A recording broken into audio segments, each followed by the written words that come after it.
What's up guys? VIVO took most of the smartphone industry by surprise by unveiling its Apex concept phone, then releasing it as a full-fledged product only a few months later. The result, the VIVO NEX S. It has a really innovative design, but is it any good as an actual daily driver? I'm Will for GSMARENA, and this is our VIVO NEX S review.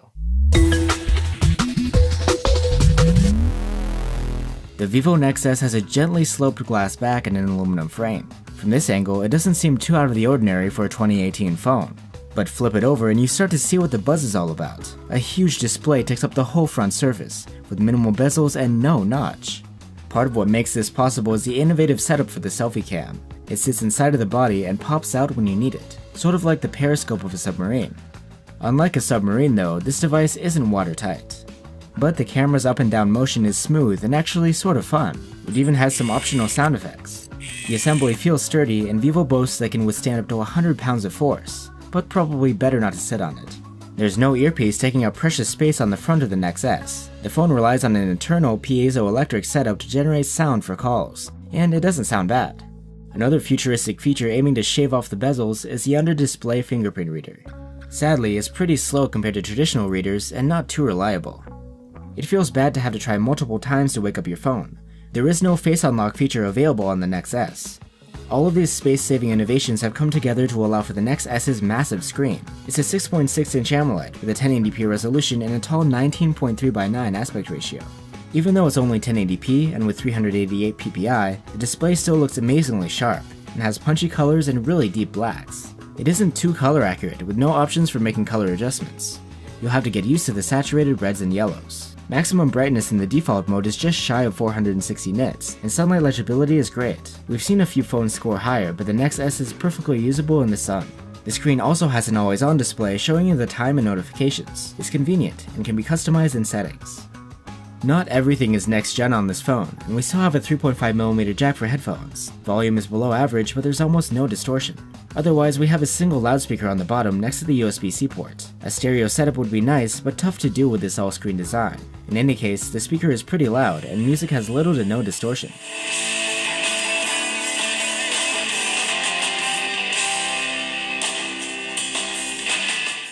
The NEX S runs on a state-of-the-art Snapdragon 845 chipset and 8 gigs of RAM.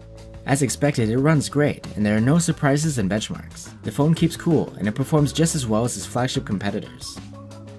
Storage-wise, the NEX S has either 128 or 256 gigs of internal memory, depending on the model. This isn't expandable though.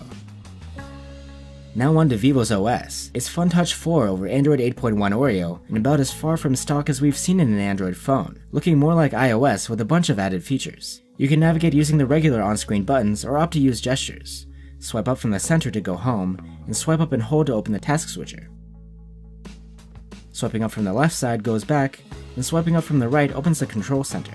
So yeah, instead of having settings and quick toggles in the notification shade at the top, here they're housed in the control center at the bottom, just like iOS, along with a row of recent apps. The default app package is pretty huge on this phone. Without Google Play services in China, VIVO had to develop quite a few things by itself. Some standard apps like the phone app, album, and video player work well, but others like the browser are clearly not set up for a Western user experience. In the Chinese ROM, there's a lot of other bloatware too. Besides Weibo, Baidu, and Alipay, there's actually an entire folder just full of random apps. Even more stuff is hidden away behind the scenes as various services. Thankfully, most can be uninstalled. Swiping over to the left opens customizable panels, which can display things like weather, news, and reminders. It's part of VIVO's digital assistant named Jovi, and like Samsung's Bixby, it has its own dedicated hardware button. And no, it can't be remapped. For now, Jovi operates in Chinese, but is supposed to set alarms, make reminders for events, and toggle and switch certain settings by voice control. It's also present on the camera, and can analyze the on-screen content and provide searches, sort of like Bixby Vision. But speaking of dedicated buttons, the Smart Click feature is pretty convenient.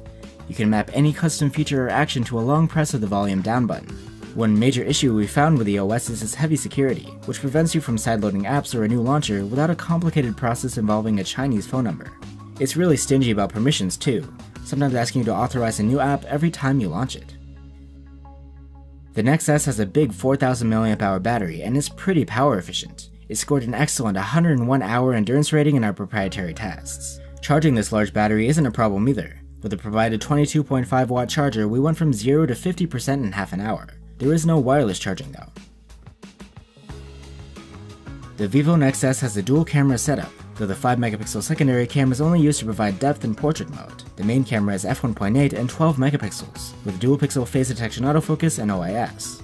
There's a pro mode for still photos, where you can adjust ISO, shutter speed, white balance, and manual focus. In daylight, photos come out okay, but we expected more out of a flagship device. Noise suppression is quite heavy, and resolve detail is rather low, with some softness throughout the frame. But even in good lighting, there is still some visible noise, and dynamic range is surprisingly limited. Clouds and shadows often get clipped, even with the AI-driven HDR turned on.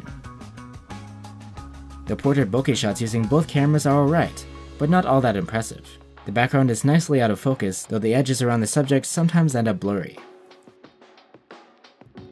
In low light, we again weren't impressed by the NEX S. Despite having OIS, everything gets particularly blurry and fuzzy, and often even out of focus. Now on to the 8-megapixel selfie cam, which has fixed focus. While we applaud VIVO for its cool mechanics, the actual performance of the front-facing snapper is rather disappointing. Selfies come out soft, with limited dynamic range. There's some noticeable noise, and shots often come out overexposed. It has its own portrait mode too, and the defocusing looks about as convincing as that on the main cam. Video can be recorded in 4K or 1080p at 30 FPS. There's no 60 FPS option on this phone. The NEX S actually does a pretty good job here. There is some noise and a tendency to overexpose, but quality is flagship grade. And the 4-axis OIS grants decent stabilization even in 4K. So, the NEX S. We've got to hand it to VIVO for stepping out of the box and delivering a fresh new smartphone design with an awesome bezel-less notchless display. We also get great battery life, a loud speaker, and the fast processing you expect from a flagship. It's not perfect though. There's no waterproofing, the fingerprint reader can be frustrating, and we expected more from the camera, but the feature that could be a turn-off for users is FunTouch OS. Sure, it provides a lot of features, but in its current state, it's overwhelming and a bit chaotic. Out of the box, users shouldn't be expected to make a bunch of customizations, bypass security, or sideload apps and files just to have something that feels friendly and usable. Until VIVO revises the OS or releases an international ROM, we can't really recommend this phone. But still, it showcases a neat design that has us hopeful for the future. Thanks for watching. Hit like if you enjoyed this video and subscribe so you don't miss the next one. And you're always welcome to stop by GSMARENA.com for our full test findings. See ya!